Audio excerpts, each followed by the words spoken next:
उठाओ, आज का वचन मेरे लिए हो, मेरी जिंदगी को बदले, मैं उसे ग्रहण करूं। मरकुस की पुस्तक 10 अध्याय की लाइन को पढ़ेंगे। पतरस उससे कहने लगा, देख हम तो सब कुछ छोड़कर तेरे पीछे हो लिए हैं। यीशु ने कहा, मैं तुमसे सच कहता हूं, जो कोई ऐसा नहीं जिसने मेरे और सुसमाचार के लिए घर, भाइयों, बहन, माता पिता या बाल बच्चों और खेतों को छोड़ दिया हो और इस समय 100 गुना ना पाए, और भाइयों, बहनों, माताओं, बाल बच्चों, खेतों को पर सताव के साथ और परलोक में अनंत जीवन। बहुत तेरे जो पहले हैं पिछले होंगे, जो पिछले हैं वो पहले होंगे। इस वचन के लिए जोर से बोलो आमीन, ऊंची आवाज से बोलो आमीन। आज जो वचन मैं आपको देने वाला हूं, ध्यान से सुनना। बहुत साल पहले जब मैं पहले दिन कॉलेज में गया, मेरा इंजीनियरिंग का कॉलेज, बहुत सारे लड़कों को मैंने देखा उधर, क्योंकि वो चंडीगढ़ के पास था। चंडीगढ़ के लड़कों को देखा, वो लड़ने में बहुत तेज थे। ऐसे स्टूडेंट्स थे, लड़ाई में बड़े तेज थे, लड़कियों के लिए बड़े वो अट्रैक्शन का कारण थे। एक लड़का जिसके पटे थे यहां तक, लड़कियों के जैसे जैसे लंबे लंबे उसने बाल रखे हुए थे, सब उसको देख के बोलते थे वाओ, लड़कियां बोलती थी वाओ, लड़के बोलते थे क्या बात है, बदमाशी में ये वो, एक आइकॉन था वो। नशों में चला गया, नशों में था। आज वो इस दुनिया में, उसको छोड़े हुए इस दुनिया को 15 साल हो चुके, शायद 14 साल हो चुके। दुनिया उसको एडमायर करती थी, लेकिन आज वो इस दुनिया में नहीं, मर चुका है। बहुत से ऐसे लोग नशा करते थे मेरे साथ, मेरे दोस्त, वो मर चुके, आज दुनिया में नहीं। मैं बचाया गया हूं, इसलिए आपके सामने खड़ा हूं और जीसस का थैंक्स करता हूं कि मैं जिंदा हूं, आज उनकी तरह मरा नहीं हूं। क्योंकि उसी कॉलेज में मैं था, उससे ज्यादा नशों में मैं चला गया था। आज सिंपल हम उसी तरह सेलिब्रेट नहीं करेंगे जिस तरह आम हम रीति रिवाजों के साथ करते हैं। आज आप वचनों को सुनेंगे और उस पर चलेंगे, और मेरा बिलीव है आपकी लाइफ आज सेम नहीं होगी यीशु मसीह के नाम में। लोग उसको एडमायर करते थे, लाइफ आपको ज्यादा मौके नहीं देती। यीशु मसीह ने कहा, जो मेरे लिए सब कुछ छोड़ देगा वो परलोक में अनंत जीवन भी पाएगा, और मैं यहां पर उसको घर भी दूंगा, यहां पर खेत भी दूंगा, यहां पे भाई भी दूंगा, यहां पे लोग भी दूंगा। यीशु मसीह ने कहा, अगर तूने मेरे लिए छोड़ दिया कुछ, अपने भाई को छोड़ दिया, क्योंकि तू मसीह में आया, तेरे भाई ने तेरा विरोध किया, तूने दोस्त को छोड़ दिया, कुछ टाइम के लिए घर को छोड़ दिया, कुछ टाइम के लिए खेत को छोड़ दिया, परमेश्वर ने कहा मैं सब कुछ तुम्हें दूंगा। उसने ये नहीं कहा मैं तुम्हें सिर्फ अनंत जीवन दूंगा। तो सिर्फ ऊपर देख, उसने कहा माता पिता, घर, बहन, भाई, खेत, घर, 100 गुना सब कुछ मैं दूंगा जो तुम मेरे लिए छोड़ देगा। जो लोग आज विश्वास में हैं, आप हर एक चीज को 100 गुना काटेंगे यीशु मसीह के नाम में। चुनाव हमारे सामने है। हम दुनिया की चकाचौंध में रह के मरना चाहते हैं, जिनको दुनिया अपना आइडल मानती है, उनको देखकर उनके पीछे नरक जाना चाहते हैं, या अपनी लाइफ आज यीशु मसीह को देना चाहते हैं। यहां कोई आपको इंप्रेस करने के लिए नहीं आया, यहां कोई गवाही खरीदी नहीं हुई। ये हर संडे का काम है, हर थर्सडे का काम है। 17 साल से टेस्टिमनी चल रही, 17 साल सिर्फ ये मिनिस्ट्री में, बाकी तो हजारों सालों से चल रही होंगी। आज आपको डिसीजन लेना है कि मुझे यीशु मसीह को अपना जीवन देना है, मुझे क्राइस्ट को अपनी लाइफ देनी है और अनंत जीवन प्राप्त करना है, और धरती पे भी अच्छा जीवन जीना है। तो या मुझे उन्हीं की तरह मरना है जो इस दुनिया में मर गए। परमेश्वर ने कहा, क्या फायदा होगा तुम्हें कि सारी दुनिया तुम्हें चाहे और लेकिन तुम्हारा प्राण नष्ट हो और तुम्हारी आंखें जब खुले तो नरक में खुले। आप तैयार हो बदलाव को देखने के लिए? ये दुनिया गवाह है, कोई बदलाव अपने आप नहीं हुआ। अगर आप दुबई में जाएं तो आप देखेंगे कि 30-40 साल पहले वहां पे कुछ नहीं था। आज दुनिया का हर व्यक्ति दुबई में रहना चाहता है। पता है क्यों? वहां की सेफ्टी, वहां के सिस्टम, वहां की चीजें, वहां का हर एक चीज लोगों को पसंद आ रही, और सेलिब्रिटीज भी वहां जाके रहना चाहते हैं। अगर आप न्यूज पढ़ते हैं आपको मालूम होगा। लेकिन ये बदलाव अपने आप नहीं हुआ, उस देश को चलाने वालों ने ये फैसले किए और उन फैसलों के कारण वो देश बदला। हाँ या ना? चाहे आप क्रिश्चियन हैं, चाहे आप यहां पे पहली बार आए, आपको ये वचन अगर ध्यान से आपको समझ आ गया, आपकी लाइफ, मैंने कहा 2022 में चेंज नहीं होगी। आप झंडों को गाड़ेंगे यीशु मसीह के नाम। और बोलते ना पंजाब में कि झंडे गाड़ देते अपा, मेरे को परमेश्वर की ये वर्डिंग है, आप झंडे गाड़ोगे 2022 में। अब ये होगा कैसे? इत्तेफाक नाम का कोई भी शब्द बाइबल में नहीं, इत्तेफाक नाम की कोई चीज बाइबल में नहीं। अगर आप जिस फैमिली में पैदा हुए, ये इत्तेफाक नहीं। जो लाइफ में आपके चैलेंजेस आए, ये इत्तेफाक नहीं, ये परमेश्वर का किया हुआ प्लान था। अगर आपकी लाइफ में बीमारियां और आपको प्रॉब्लम्स ना आती, आप आज यहां ना बैठे होते, मैं यहां प्रीच ना कर रहा होता। अपनी इंजीनियरिंग करने के बाद मैं ऑस्ट्रेलिया चला गया होता, वहां अपनी लाइफ सेट कर ली होती। लेकिन परमेश्वर ने कहा, जगत की उत्पत्ति से पहले मैंने तुझे चुन लिया अपने कामों के लिए, कि तू मेरे कामों को जगत में प्रदर्शित करे। आप सब लोग चाहते हो बदलाव देखना? अब ध्यान से कान खोलकर वचनों को सुनना। प्रेरितों के काम 16 बाब, उसकी उस आयत को अपनी स्क्रीन के ऊपर हम देखेंगे। लिखा, भीड़ के लोग उसके विरोध में इकट्ठे होकर चढ़ आए और हाकिमों ने पौलुस और सिलास के कपड़े फाड़कर उतार दिए और उन्हें बैंत मारने की आज्ञा दी। बहुत बैंत लगवाकर उन्होंने उसे बंदी गृह में डाल दिया और दारोगा को आज्ञा दी कि उन्हें चौकसी से रखें। उसने ऐसी बड़ी आज्ञा पाकर उन्हें भीतर की कोठरी में रखा और उनके पांव काठ में ठोक दिए। आधी रात के लगभग पौलुस और सिलास प्रार्थना करते हुए परमेश्वर के भजन गा रहे थे और कैदी उनकी सुन रहे थे। इतने में एकाएक बड़ा भूकंप आया, यहां तक कि उस जेल की नींव हिल गई और तुरंत सब द्वार खुल गए और सबके बंधन खुल पड़े। पूरी चर्च बोले आमीन। आप बदलाव देखना चाहते हो? परमेश्वर ने मुझे क्लियरली शब्दों में कहा है कल रात को, क्लियरली, अगर क्रिश्चियन लोग, अगर मसीह लोग, अगर ये चर्च बदलाव देखना चाहती है, तो आज से, कल से आपको रात की प्रार्थनाओं में जाना पड़ेगा और आपकी लाइफ कभी भी सेम नहीं होगी। नाइट प्रेयर्स में जाना पड़ेगा आपको, ये कंडीशन है। मैं आपको रेमा वर्ड दे रहा हूं, मैं आपको वो वचन दे रहा हूं जो परमेश्वर ने मुझे आपको देने के लिए बोला है। मैंने कहा आपको नाइट प्रेयर्स में जाना पड़ेगा। सिचुएशन चेंज होने वाली, मैं आपको प्रोफेसी दे रहा हूं। आपको नाइट प्रेयर्स में जाना पड़ेगा। आप झंडे गाड़ेंगे 2022 में, मैं आपको बता रहा हूं। परमेश्वर ने कहा था तेरे सामने कोई ठहर नहीं सकेगा। मैंने आपको इसका इब्रानी मतलब समझाया था। उसका मतलब कोई भी अपने आप को तेरे सामने पेश नहीं कर पाएगा कि मैं फलाना हूं, मैं तेरे सामने अपने आप को पेश करता हूं, देख अब मैं तेरे साथ क्या करता हूं, तेरा बॉस हूं, देख तेरी कैसे मैं बैंड बजाता हूं। परमेश्वर ने कहा कोई तेरे सामने खड़ा नहीं रह पाएगा, कोई तेरे सामने ठहर नहीं सकेगा। अब सुनो मेरी बात ध्यान से। आधी रात के वक्त, उससे पहले क्या हुआ, पौलुस और सिलास प्रीच कर रहे थे और उन्होंने एक दुष्ट आत्मा को निकाल दिया। वो दुष्ट आत्मा जो थी, लोगों को भविष्य बताती थी और उसके बाद पैसे लेती थी और अपने मालिकों को देती थी। जब वो औरत पौलुस के पीछे आ रही थी, पौलुस को गुस्सा चढ़ा और उसने दुष्ट आत्मा को डांटा और दुष्ट आत्मा निकल गई। और जब दुष्ट आत्मा निकली, तो दुष्ट आत्माएं जो होती हैं, ये विरोध लोगों के बीच में से होकर करती हैं। शैतान आपका डायरेक्ट विरोध नहीं करता, लेकिन तुम्हारा युद्ध मांस और लहू से नहीं, बल्कि अंधकार की शक्तियों, प्रधान हाकिमों, दुष्ट आत्माओं में भी रैंक्स हैं। कुछ दुष्ट आत्माएं देशों के लोगों के ऊपर कब्जा करके देशों को चलाने की कोशिश करती। कुछ दुष्ट आत्माएं ऐसी हैं जो एरिया के ऊपर कब्जा करती। किसी किसी एरिया में आपको मालूम होगा कि सिर्फ किडनी के रोग ज्यादा हैं, किसी किसी एरिया में सिर्फ कैंसर के रोग ज्यादा हैं।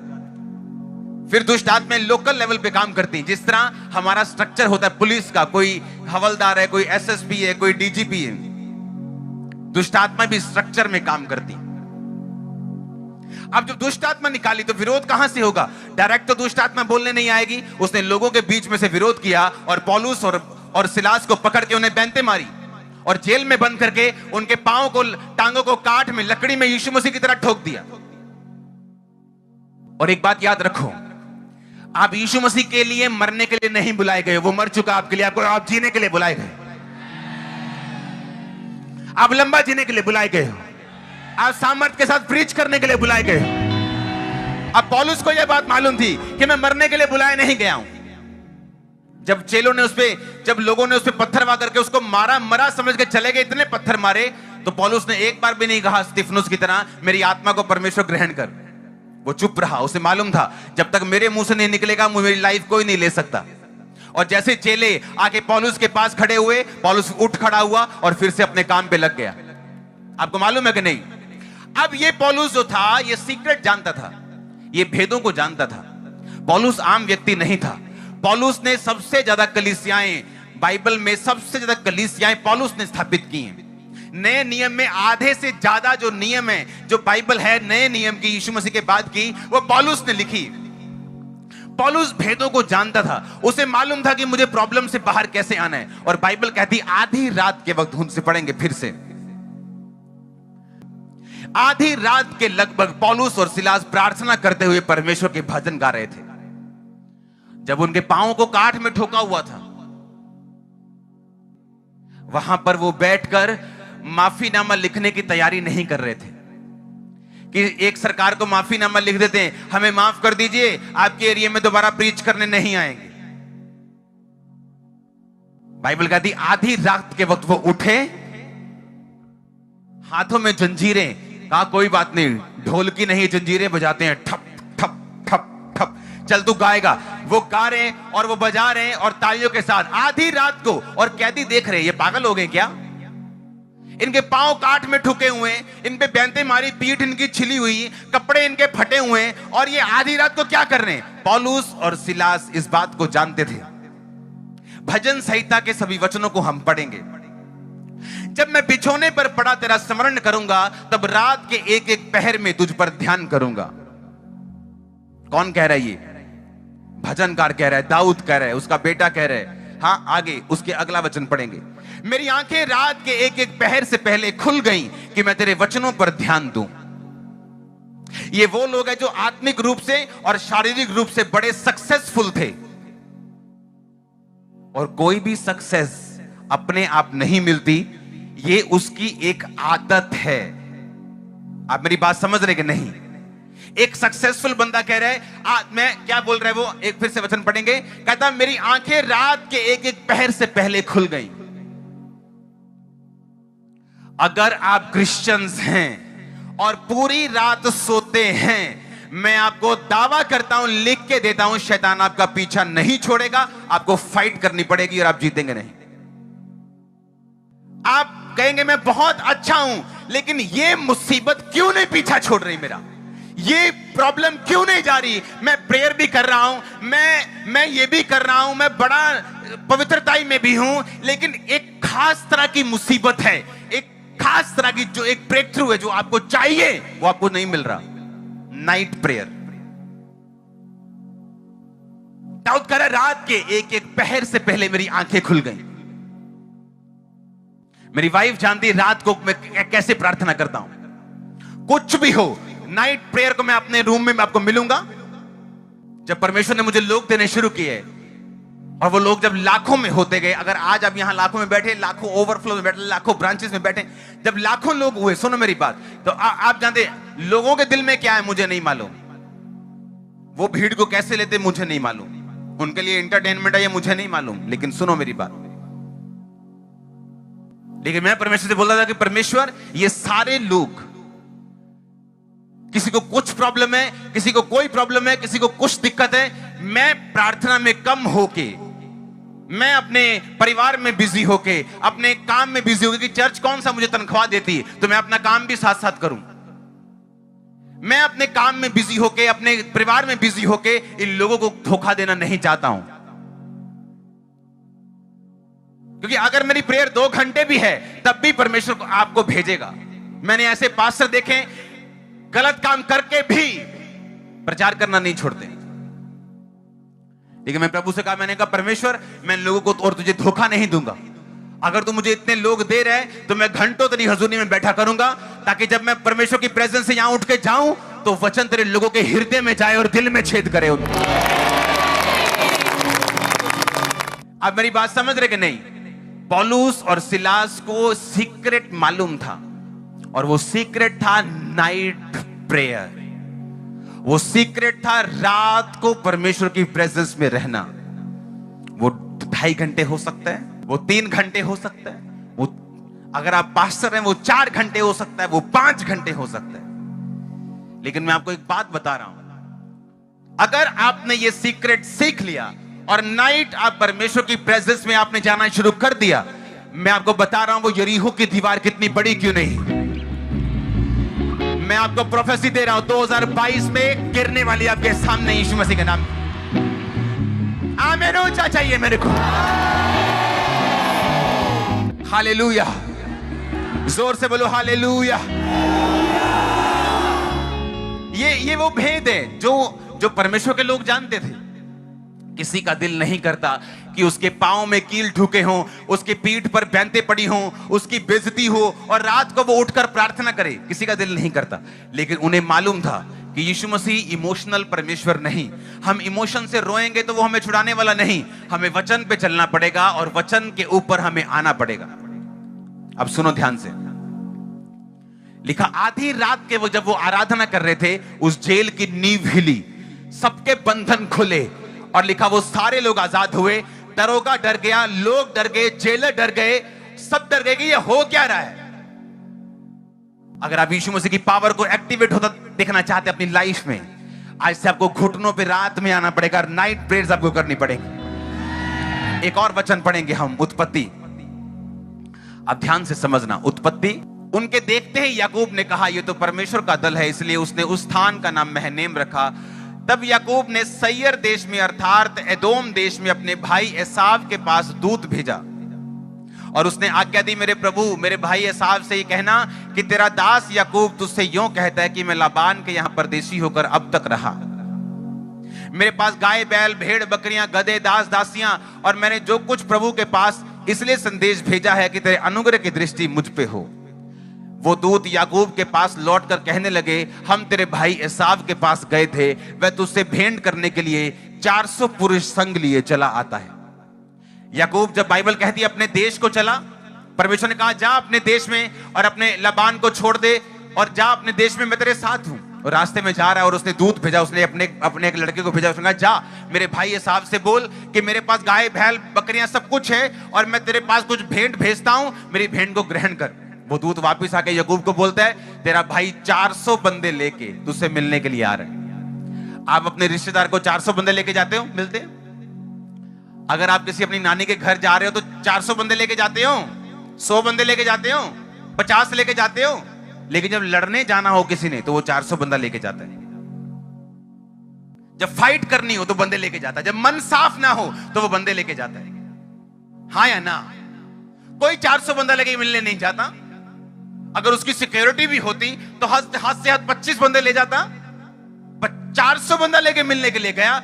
जब याकूब ने ये सुना कि वो 400 आदमी लेकर मुझसे मिलने के लिए आ रहा है, बाइबल कहती वो डर में पड़ गया और वो घबरा गया। और बाइबल कहती उसने अपनी औरत को अपने बच्चों को दल दल करके आगे भेज दिया और रात को पीछे रह गया। और जब वो अकेला रह गया रात को, बाइबल कहती उसने पौ फटने तक यानी फुल नाइट तक, जब तक भोर नहीं हुई, उसने प्रार्थना की और वो स्वर्गदूत के साथ लड़ता रहा। 24 आयत को हम पढ़ेंगे। याकूब आप अकेला रह गया और कोई पुरुष पौ फटने तक उससे मल्ल युद्ध करता रहा, यानी एक स्वर्गदूत उससे लड़ता रहा आगे। जब उसने देखा कि मैं याकूब पर प्रबल नहीं होता तो उसने उसकी जांघ की नस को छुआ और याकूब की जांघ की नस उससे मल्ल युद्ध करते ही चढ़ गई। उसने कहा मुझे जाने दे क्योंकि भोर होने वाली है। याकूब ने कहा जब तक तू मुझे आशीर्वाद ना दे तब तक मैं तुझे जाने नहीं दूंगा। उसने याकूब से पूछा तेरा नाम क्या है? उसने कहा याकूब। उसने कहा तेरा नाम अब याकूब नहीं इज़राइल होगा, क्योंकि तू परमेश्वर से और मनुष्यों से भी युद्ध करके प्रबल हुआ है।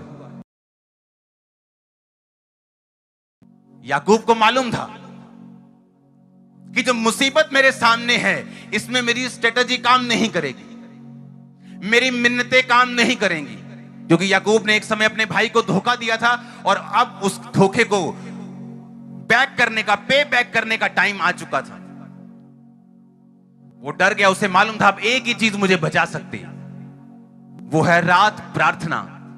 और वो पूरी रात प्रार्थना करता रहा और स्वर्गदूत के साथ यानी युद्ध करता रहा। और स्वर्गदूत ने कहा मुझे जाने दे, भोर हो गई। उसने कहा नहीं, जब तक तू मुझे ब्लेस नहीं करेगा। उसने कहा तेरा नाम क्या है? स्वर्गदूत ने कहा, उसने कहा मेरा नाम याकूब है। याकूब का मतलब है धोखा देने वाला। उसने कहा अब से तेरा नाम याकूब नहीं इज़राइल होगा, जिसका मतलब है शुद्ध मन वाला। उसने कहा क्योंकि तू धोखा देने वाला है इसीलिए तेरा भाई तुझे मारने के लिए आ रहा है, क्योंकि अब तेरा न्याय का टाइम आ चुका है। आप मेरी बात समझ रहे कि नहीं? जो तू बोएगा वो तू। अब याकूब को मालूम था कि मुझे अगर ये मुसीबत से बचना है, मुझे कुछ बदलना पड़ेगा। और वो रात प्रार्थना में गया और स्वर्गदूत ने उसके नाम को चेंज किया। और जब उसने नाइट प्रार्थना की, परमेश्वर ने एसाव के दिल को बदला और उसने उसे मारने का विचार छोड़ दिया। अब आपको समझ आ रही वो मुसीबत क्यों आपका पीछा नहीं छोड़ती। अब आपको समझ आ रही कि वो खास एक तरह की मुसीबत जो बार बार जिससे आप फाइट कर रहे हैं, वो क्यों आपको छोड़ के नहीं गई। वो डिले जो आप एक्सपीरियंस कर रहे हैं अपने फाइनेंस में, अपनी मैरिड लाइफ में, अपनी मैरिज होने में, वो देरी जो अपने कामों में आप महसूस कर रहे हैं, उसके पीछे अब क्या कारण है आपको समझ आ रहा होगा। परमेश्वर ने यह नहीं देखा कि ये पौलुस और सिलास है या याकूब है। उसने कहा अगर तू मेरे वचनों के ऊपर चलेगा, रात के कहता एक एक पहर के पहले मैंने तेरे वचन के ऊपर क्या दिया, ध्यान दिया। इसका मतलब उसने बाइबल पढ़ी होगी, उसने प्रेयर की होगी, उसने परमेश्वर की ओर ध्यान लगाया होगा। आपकी बॉडी रात को रिपेयर करती है अपने आप को, पता है कि नहीं? जब आप सोते हैं तो आप फ्रेश उठते हैं। फ्रेश का क्या मतलब, क्या हो जाता है अंदर?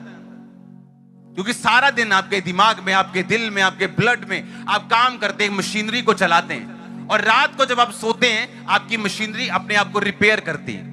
और जब सुबह आप उठते हैं, आप फ्रेश होते हैं। एक शरीर को मालूम है कि रात को मुझे अपने रिपेयर करनी है, अपना काम करना है।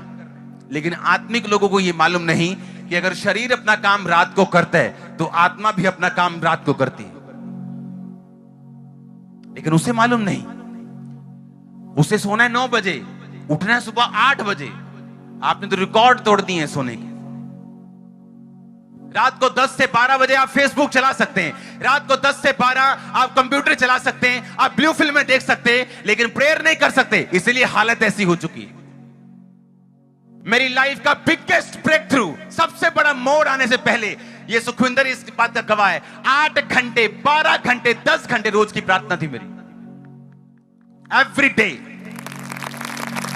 जब मैं प्रार्थना करने के लिए प्रेयर के रूम में घुसता था तो इनमें से कुछ लोग भाग जाते थे। उनको मालूम था फंस गए, अब ये 6 घंटे बंदा उठेगा नहीं तो मुझे काम पे निकलना, मैं जा रहा हूं। और मैं नहीं जानता कि मैं इतनी प्रार्थना क्यों कर रहा हूं, लेकिन परमेश्वर का आत्मा मुझे बोलता है प्रेयर करना है, प्रेयर करनी, कंटिन्यू प्रेयर, रात को प्रेयर, सुबह प्रेयर, दिन को प्रेयर, दोपहर को। सुनो, मेरी वो कॉलिंग थी कि परमेश्वर ने बड़े काम के लिए मुझे तैयार करना था। उसने मेरी लाइफ में कुछ ऐसे ब्रेक थ्रू थे जो मेरी सिंपल प्रार्थना से मुझे नहीं मिल रहे थे, मेरी वेट के बावजूद नहीं मिल रहे थे, पवित्रताई के बावजूद नहीं मिल रहे थे। बाइबल कहती है यहोशू अपने लोगों के साथ गया, परमेश्वर ने कहा ये देश मैं तेरे अधिकार में देता हूं, जा लड़ और जीत। तो बाइबल कहती है जब वो लड़े तो लड़ाई से देश को शांति मिली।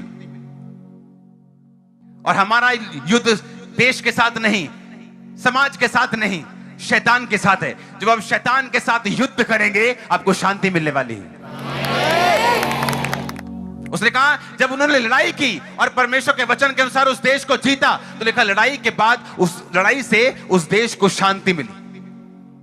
क्योंकि ये वो लड़ाई नहीं जो लोग करते हैं, एक दूसरे के खिलाफ, एक पॉलिटिकल पार्टी दूसरे के खिलाफ, ये वो लड़ाई नहीं, ये आत्मिक लड़ाई है जो हम शैतान के खिलाफ करते हैं। और अगर हम लड़ेंगे तो शांति पक्की है यीशु मसीह के नाम में। जोर से बोलो हालेलुया।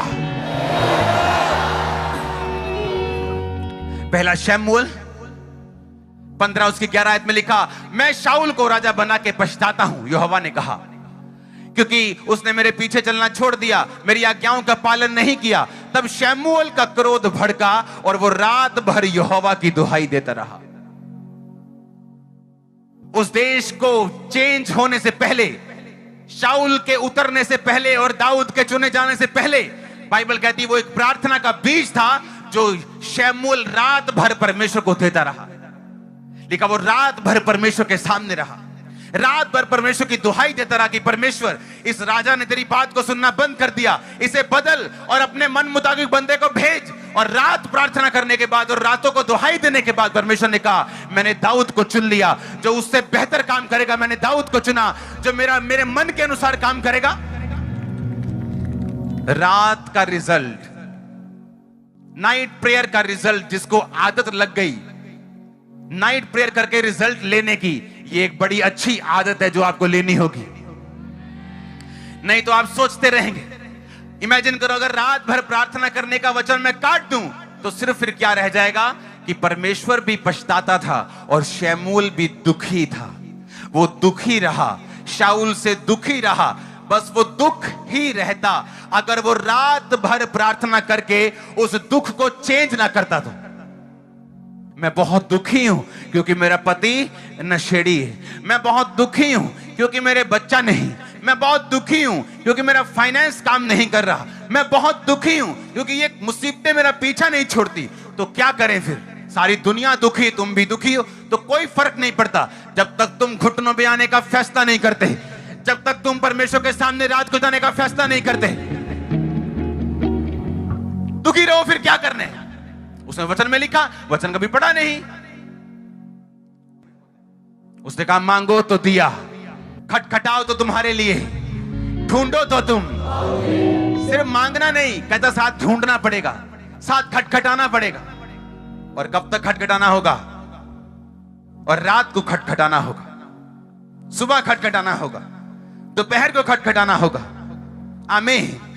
लूका 6 उसकी 12 आयत में लिखा, उन दिनों में जब वो पहाड़ पर प्रार्थना करने गया तो परमेश्वर से प्रार्थना करने में सारी रात बिताई।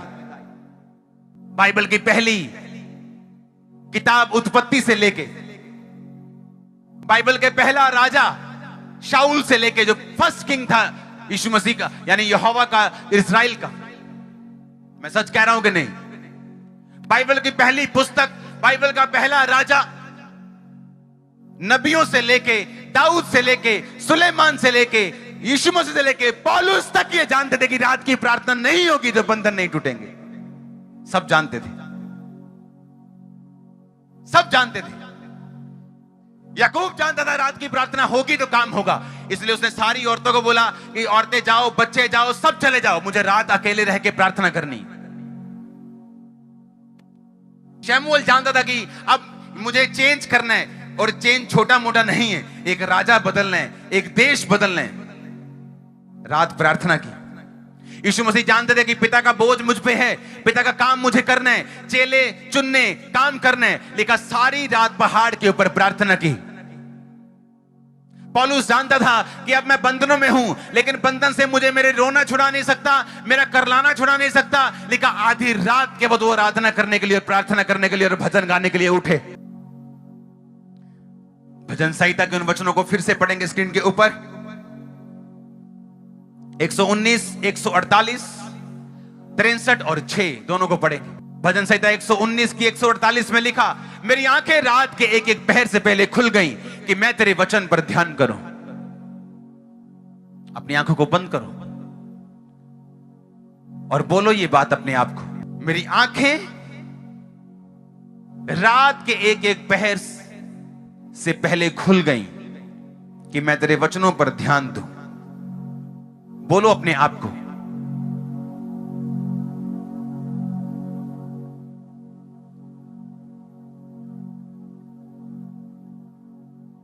तिरसठ उसकी 6 आयत, जब मैं बिछोने पर पड़ा तेरा स्मरण करूंगा, तब रात के एक एक पहर पे तुझ पर ध्यान करूंगा। ये वो लोग थे जो 66 लड़ाइयां लड़के भी 66 जीते और देश की इकोनॉमी को कुछ नहीं हुआ। ये वो लोग थे शमूएल के जैसे कि सारी उम्र एक भी वचन धरती पे परमेश्वर ने गिनने नहीं दिया, बेइज्जती नहीं होने दी। ऐसा नहीं था कुछ भी बोल दो, पूरा हो गया डाल दो, नहीं पूरा काट दो। ये ड्रामेबाजी नहीं थी शमूएल के पास, क्योंकि वो रात का प्राणी था। वो एलिया रात का प्राणी था, पौलुस रात का, यीशु मसीह रात को। कहां नब्बे कहते ना, कितने कुंडी फसी, इत्थे फसी। आई समझ, कितने फसी, कितने फसी, इत्थे फसी कुंडी। इत्थे क्रिश्चियन लोगों की कुंडी फसी, एक इथों निकल गए। मैं आपको सच कह रहा हूं, मैं आपको मैं मुहावरा नहीं दे रहा हूं। आप झंडे गाड़ोगे 2022 में, झंडे। मैं सिर्फ आधा घंटा रात की प्रार्थना की बात नहीं कर रहा हूं, हाँ, कि रात ਨੂੰ लंच ਦਾ टाइम है, रोटी दे ਕੀਤੀ 2 ਮਿੰਟ में प्रभु जी बरकत दे, प्रभु जी ਨੂੰ शुद्ध करी, प्रभु जी एक ਕੱਖ ਹੱਲੇ भी रोटी दे उत्ते कि ठंडी ना हो जाए किते। ये वो वाली प्रेयर नहीं है, क्योंकि रात को आप डिस्टर्ब नहीं हो। आपका बॉस आपको कॉल करके नहीं पूछेगा कि क्या किया। रात को शैतान आपको पाप की ओर खींचेगा और आपको परमेश्वर की ओर जाना है। रात या तो बनाएगी या तो बिगाड़ेगी आपने। बॉडी को पता है रात को रिकवर करना है, लेकिन स्पिरिचुअल आदमियों को यह नहीं पता कि रात को हमने अपनी स्पिरिट को चार्ज करना है। आप समझ गए कि नहीं? कहां फंसे हुए वो सींग, कहां प्रॉब्लम है, कहां वो दिक्कत है, क्यों वो काम नहीं हुआ, आपके अच्छे होने के बावजूद भी अब आपको समझ आ रही होगी। जिस दिन आप घुटने लगा दोगे उस दिन आसमान खुल जाएगा आप लोगों के लिए। जिस दिन आपने सोच लिया कि नाइट आज से खुदा बंद की है, अब औरतों को मालूम है कि मुझे घर का काम करना है, मुझे खाना बनाना है, अपने घर की देखभाल करनी, तो विजडम से रात को प्रार्थना कर सकती। आदमियों को मालूम है टाइम कब निकालना है और कब प्रार्थना करनी। टाइम किसी के पास नहीं, टाइम निकालना होता है, अपनी चीजें निर्धारित करनी होती, अपनी प्रायोरिटी निर्धारित करनी होती कि मेरे जीवन में प्रथम क्या है, ये निर्धारित करना पड़ता है हमें। ऐसे लोग हैं दुनिया में जो दिन में 5 बार अपने अपने धर्म की चीजों को पढ़ते हैं, और उस देश का राजा भी पढ़ता है, उस देश का प्रधानमंत्री भी पढ़ता है, और आप बोलते हो कि आपके पास प्रार्थना करने का समय नहीं। अपने हाथों को उठाओ, थैंक यू जीसस। आप वायदा कर रहे हैं खुदावन से रात प्रार्थना का, अपने हाथों को उठा।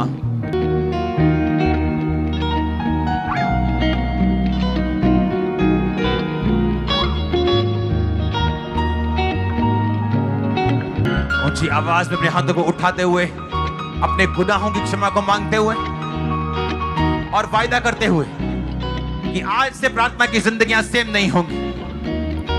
ऊंची आवाज में बोलो, परमेश्वर प्रार्थना का आत्मा वो मुझे दे। आज से जब मैं यहां से वापस आऊं, मैं सेम ना हूं यीशु मसीह के नाम में। हमारे YouTube चैनल को सब्सक्राइब करें ताकि आप परमेश्वर के गहरे भेदों को जान सकें कि कैसे आप परमेश्वर में बढ़ सकते हैं, कैसे आप दुष्ट आत्माओं से, नशों से, बीमारियों से और वंशों के श्रापों से आजाद हो सकते हैं।